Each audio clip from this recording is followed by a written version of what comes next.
नाज़रीन, इस वक्त ईरान की तरफ से बशारत अल फतह यानी कि फ़तह की बशारत के नाम से ऑपरेशन जारी है और उसने अमरीकी अड्डों को जो मिडल ईस्ट में मशरक़ वस्ता में वाक़ हैं उनको निशाना बनाने का वन बाई वन आप कहें तो आगाज़ कर दिया है।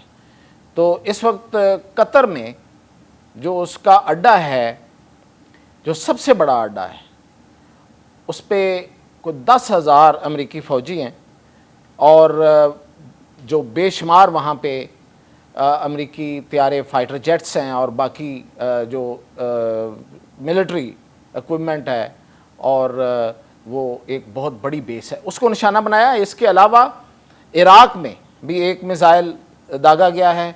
वहाँ पे शाम के वक्त जो इससे पहले एक हमला हुआ था, उस बेस पे भी, वो भी एक बड़ी बेस है शाम में भी अमेरिका की।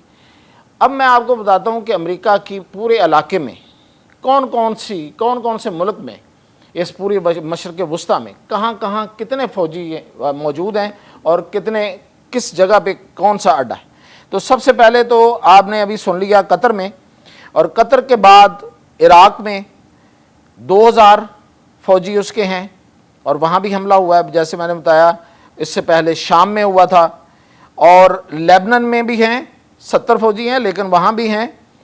इज़राइल में हैं, इजिप्ट में हैं और तुर्की में है। तुर्की में 1700 फ़ौजी हैं और इसके अलावा जॉर्डन में 3,000 अमरीकी फ़ौजी हैं और वहाँ पे अमरीकी अड्डा है। कुवैत में 10,000 अमरीकी फ़ौजी हैं और वहाँ भी सायरन बज रहे हैं और वहाँ की फ़ज़ाई हदूद भी बंद है। बहरीन में 4700 अमरीकी फ़ौजी हैं और वहाँ भी अड्डा है। सऊदी अरेबिया में 2,000 अमरीकी फ़ौजी हैं और इसके अलावा यूनाइटेड अरब अमारात यानी कि UAE में वहाँ पे 5,000 अमरीकी फ़ौजी हैं और कतर में तो मैंने आपको बताया 10,000 हैं। और इसके अलावा जिबूती जो है ये अफ्रीका में जा पड़ता है, तो इसमें भी हैं, ये मिडल ईस्ट की बिल्कुल सरहद है। और बाकी इसके अलावा जो हैं वो जॉर्डन बता चुका हूँ आपको, लेबनान बता चुका हूँ। तो ये पूरा एरिया जो है इसमें अमरीकी फ़ौजी हैं, मुख्तलिफ़ तादाद में हैं, कहीं पे बेसेस हैं, कहीं पे छोटे छोटे अड्डे हैं और बहराए अहमर जिसे रेड सी कहते हैं, वहाँ पे अमरीकी बहरी बेड़े हैं। और फिर ये कि आबनाए हुर्मुज़, ये मैं कई दिनों से आपको बता रहा हूँ, जो एक गुज़रगाह है इन सारे ममालिक, ये जो मिडल ईस्ट के ममालिक हैं, कतर है, बहरीन है, ये जो इसके अलावा कुवैत है, सऊदी अरेबिया है, ख़ुद ईरान जो ऑयल प्रोड्यूसिंग ममालिक हैं, यानी कि जो तेल निकालते हैं, उनका तेल यहाँ से गुज़रता है और ये तेल दुनिया का चौथाई हिस्सा तेल है और इसका सबसे बड़ा असर जो है वो चीन, जापान, पाकिस्तान और इंडिया पे है कि अगर ये तेल वहाँ से नहीं गुज़रता तो उसको भी बंद करने की मंजूरी ईरानी पार्लियामेंट ने दे दी हुई है। अभी इतलात ये हैं कि शायद कुछ देर में नेशनल जो उनकी सिक्योरिटी काउंसिल है ईरान की, वो भी उसकी मंजूरी दे देगा। इसमें जो सबसे अहम बात है वो ये नोट करने वाली है कि जब ईरान ने कतर पे हमला किया तो कतर को पेशगी इतलाक दी गई। अच्छा, अब वो ईरान का ये कहना है कि हमारी कतर से कोई दुश्मनी नहीं है, हमने कतर पे हमला नहीं किया, हमने जो कतर में मौजूद अमरीकी अड्डा है उस पे हमला किया और उतने मिसाइल दागे हैं जितने उसने अमेरिका ने हम पे बम दागे थे आज से कुछ 3 दिन पहले। तो ये अब वो उनका मौक़िफ़ है। लेकिन दूसरी तरफ कतर का अपना जो बयान आया वो ये है कि हम इसका जवाब देने, इसका रद्द-ए-अमल देने का हक़ महफूज रखते हैं।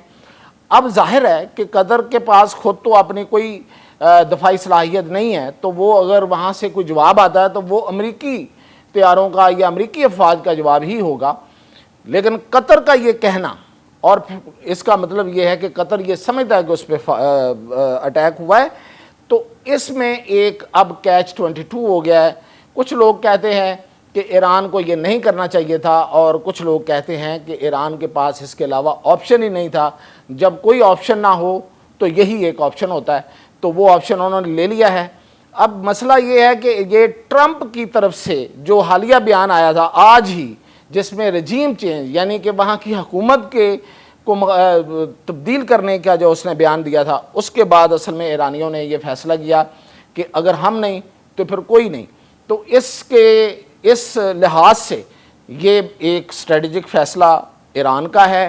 اب اس کے فائدہ کیا ہوتا ہے اور اس کا نقصان کیا ہوتا ہے یہ تو فوری طور پہ کہنا مشکل ہے۔ اب روس اس میں کیسے آئے گا، چائنا کیسے آئے گا کہ نہیں آئے گا، یہ بھی ابھی سوالات ہی ہیں۔ ہاں، پاکستان، چائنا اور روس اقوام متحدہ میں اکٹھے ہیں اور یہاں پہ سیز فائر چاہتے ہیں۔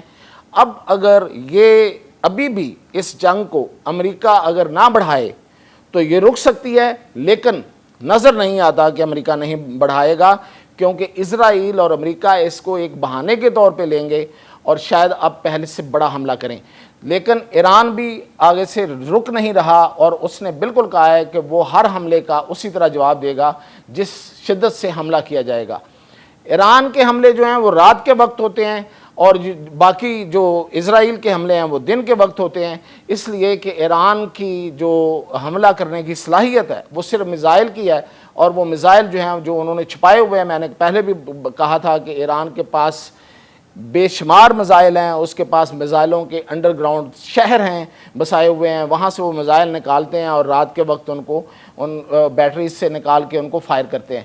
تو یہ اب تک کی جو اپڈیٹ ہے، مزید اپڈیٹ کے ساتھ میں دوبارہ حاضر ہوں گا۔